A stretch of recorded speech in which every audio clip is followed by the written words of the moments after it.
Oke, baik. Shalom. Selamat pagi Bapak dosen, Bapak Yusuf Blegur.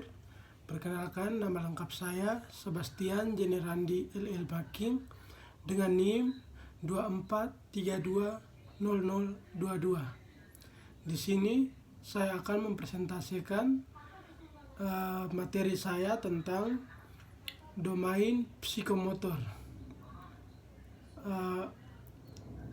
Domain psikomotor itu adalah membahas tentang pentingnya domain psikomotor dalam pendidikan dan pelatihan serta mengidentifikasi masalah-masalah dalam pengembangan keterampilan psikomotor siswa serta memberikan solusi dan strategi untuk meningkatkannya. Nah, berdasarkan penjelasan tersebut, domain psikomotor itu sangat penting dalam pembelajaran penjas, karena domain psikomotor itu dia menyangkut gerak siswa, kelincahan, kelihayan siswa itu terkandung dalam psikomotor ini. Nah, domain ini berkaitan erat dengan melibatkan koordinasi fisik, gerakan tubuh, kemampuan motorik yang berkembang melalui latihan dan pengalaman. Nah, kemampuan motorik yang berkembang melalui latihan dan pengalaman ini, contohnya kita sebagai seorang guru, yang pertama kita memberikan dorongan terhadap siswa-siswi yang contohnya belum mampu melakukan passing. Nah, kita harus memberikan contoh kepada mereka. Nah, agar motorik mereka berkembang, kita sebagai guru harus terus-menerus memberikan dukungan dan motivasi serta memberikan ruang kepada mereka untuk melakukan gerakan motorik tersebut agar mereka berkembang serta lancar melalui pengalaman dan latihan yang kita berikan kepada mereka. Poin yang berikut, kenapa saya katakan di sini bahwa domain psikomotor itu penting. Nah, ada 3 poin penting dalam domain psikomotor ini. Yang pertama, domain psikomotor ini membantu kita melakukan keterampilan fisik. Yang kedua, proses pembelajaran di mana meningkatkan pemahaman kita tentang domain psikomotor, yakni olah gerak tubuh kita. Yang ketiga, domain psikomotor ini juga berfungsi sebagai kesehatan dan kebugaran. Nah, yang pertama, keterampilan fisik. Keterampilan fisik ini pengembangan keterampilan motorik dan koordinasi tubuh membantu individu, atau di mana keterampilan tersebut membantu para siswa untuk koordinasi melakukan aktivitas sehari-hari secara efisien. Nah, itu diibaratkan seperti para siswa melakukan kegiatannya sehari-hari tanpa merasa kaku atau tegang begitu. Dia hanya ringan saja melakukannya, di mana dia lebih efisien dalam melakukan gerakan tersebut. Nah, poin yang kedua, proses pembelajaran, di mana domain psikomotor ini dia seperti melakukan praktek dan simulasi. Praktik dan simulasi ini bisa meningkatkan pemahaman serta retensi informasi, di mana kita sebagai guru memberikan aktivitas psikomotor ini kepada para siswa. Kita memberikan kepada mereka agar mereka sendiri, para siswa sendiri, mampu meningkatkan praktek mereka, meningkatkan pemahaman mereka tentang domain psikomotor, yakni gerakan tersebut. Contohnya, kita memberikan contoh bahwa dribbling yang benar itu bagaimana. Terus setelah itu kita memberikan kesempatan kepada mereka untuk melakukan hal tersebut agar mereka mempunyai pemahaman serta daya praktik yang lebih memadai. Yang ketiga, kesehatan dan kebugaran. Aktivitas fisik membantu. Nah, ingat, domain psikomotor kan tentang gerak, yakni aktivitas fisik kita. Nah, itu membantu menjaga kesehatan tubuh kita serta mengurangi resiko penyakit akibat gaya hidup kita.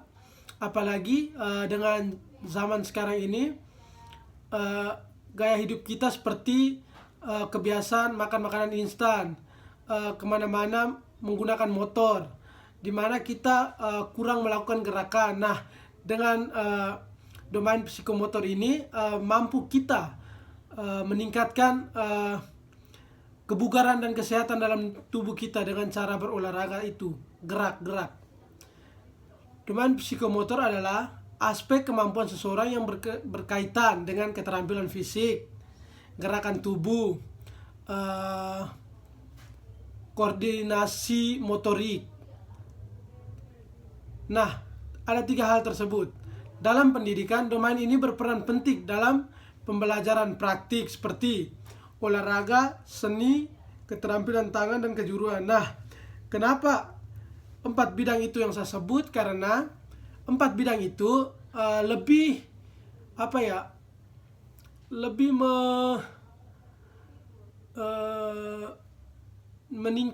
lebih menekankan pada gerak tubuh kita, lebih menggunakan fisik kita untuk melakukan aktivitas-aktivitas tersebut. Yang berikut kita lihat pada zaman sekarang ini, di mana seperti sekolah yang ada di perkampungan itu minimnya praktik.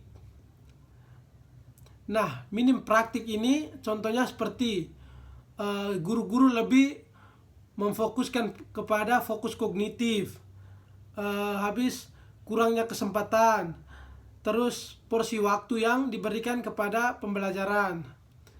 Nah, fokus kognitif ini contohnya para guru lebih menitik beratkan pembelajaran pada teori, bukan pada praktik langsung, di mana siswa hanya diberi pemahaman melalui teori-teori yang disampaikan oleh guru, sedangkan tidak ada pengaplikasian atau praktek yang ditunjukkan. Hal tersebut karena kurangnya kesempatan yang diberikan oleh para guru kepada siswa, serta kurangnya waktu yang diberikan bapak kepala sekolah atau pihak sekolah kepada mata pembelajaran tersebut, sehingga waktunya kurang memungkinkan untuk seorang guru tersebut memberikan teori sekaligus praktek. Jadi seorang guru lebih memberikan teori daripada praktek.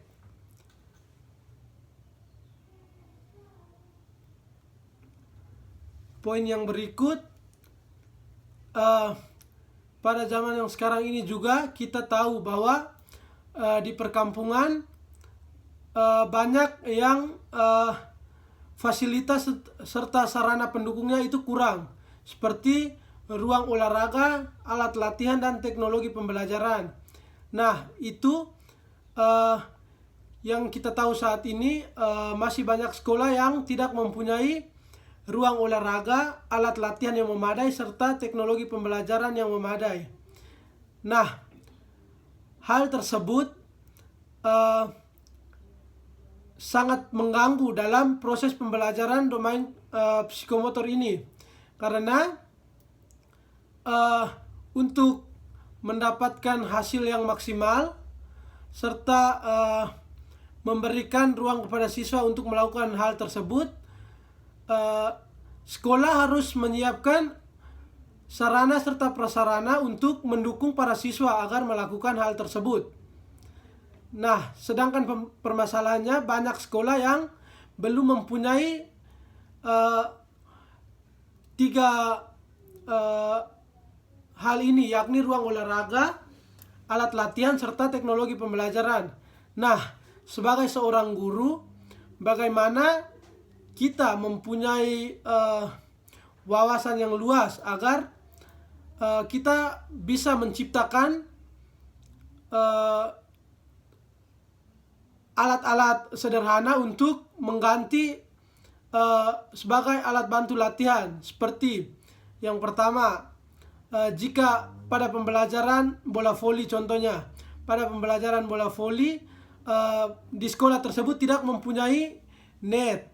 Nah, kita sebagai seorang guru memodifikasi net tersebut, yakni bisa dibuat dari tali rafia. Tali rafia itu kita anyam untuk membuat net voli tersebut agar para siswa mempunyai alat latihan meskipun tidak 100% sama dengan yang aslinya.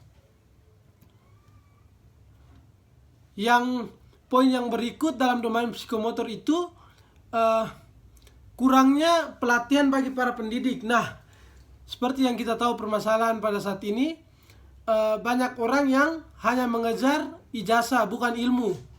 Nah, hal tersebut sangat berpengaruh pada praktik langsung jika turun ke lapangan. Karena dimana jika seorang guru tersebut pada masa kuliahnya hanya diberikan teori saja, kurang diberikan kesempatan, maka seorang guru tersebut akan fokusnya pada fokus teoritis, di mana dia hanya memberikan penjelasan, tidak diikuti dengan praktik langsung. Yang kedua, karena seorang guru pada masa kuliahnya kurang diberikan kesempatan untuk tampil atau terpulang kepada gurunya tersebut bahwa dia adalah seorang pemalu, maka permasalahan yang kedua yang muncul adalah kurang percaya diri pada guru tersebut. Nah, rasa kurang percaya diri tersebut akan sangat mempengaruhi pada proses pembelajaran yang diajarkan oleh para guru tersebut. Karena mentalitas guru tersebut akan terganggu karena belum terbiasa. Nah, hal tersebut bisa diatasi oleh petinggi sekolah dengan cara memberikan pelatihan khusus kepada guru tersebut, memberikan kesempatan kepada guru tersebut untuk mengikuti pelatihan agar guru tersebut bisa merubah cara mengajarnya agar lebih efektif terkait dengan domain psikomotor ini.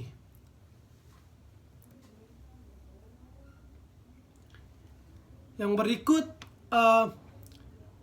petinggi sekolah juga harus meningkatkan porsi praktik dalam kurikulum. Yang pertama, keseimbangan. Poin yang pertama, keseimbangan. Nah, pemerintah dan institusi pendidikan perlu menyeimbangkan antara teori dan praktik. Nah, seperti yang saya katakan tadi teman-teman, antara teori dan praktik itu harus berjalan selaras agar para siswa mudah dan mampu memahami apa yang dibicarakan dengan apa yang dilakukan agar selaras, tidak terjadi titik berat pada satu bagian. Jadi teori dan praktik itu harus berjalan seimbang. Yang kedua, memperbanyak kegiatan ekstrakurikuler. Nah, menambahkan mata pelajaran atau kegiatan ekstrakurikuler tersebut itu dapat berfokus pada pengembangan keterampilan fisik. Nah, contohnya kita seperti yang kita lihat di sekolah-sekolah, mereka hanya menitik beratkan pada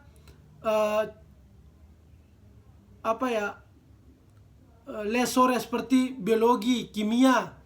Nah, kita sebagai seorang guru, kita harus memberikan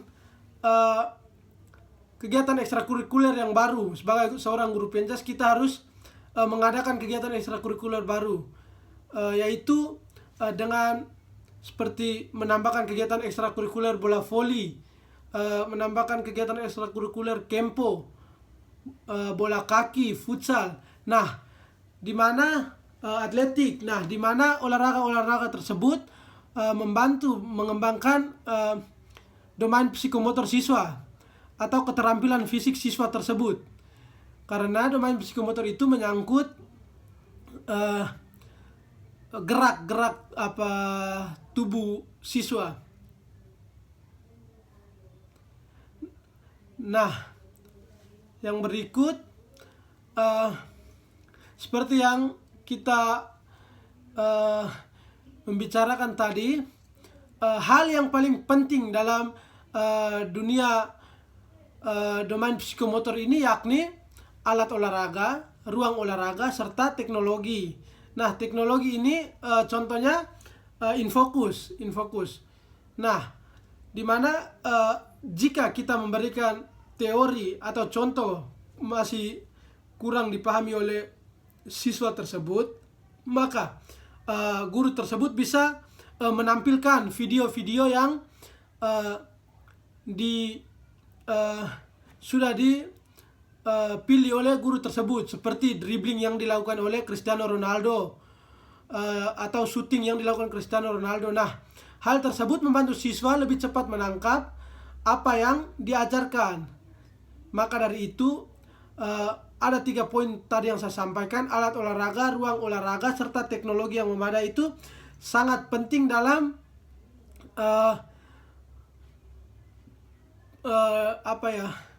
dalam menjalankan untuk menjalankan domain psikomotor tersebut, agar para siswa lebih memahami. Mungkin itu saja presentasi dari saya. Jadi kesimpulan dan saran yang saya gunakan, yang pertama, kesimpulannya yakni keseimbangan. Seperti tadi yang saya bilang, keseimbangan itu antara teori dan praktik, itu keseimbangannya. Poin yang kedua, fasilitas. Itu pemerintah dan instansi perlu menyediakan fasilitas yang mendukung pengembangan keterampilan psikomotor, seperti tadi yang saya katakan, pengadaan net jika net tersebut tidak ada, pengadaan bola, pengadaan Infocus, serta alat-alat yang mendukung lainnya seperti kunz dan matras serta alat lainnya. Nah, yang ketiga yang saya gunakan adalah metode. Nah, guru tersebut harus mengembangkan metode pembelajaran yang lebih interaktif dan aplikatif, di mana guru tersebut harus dapat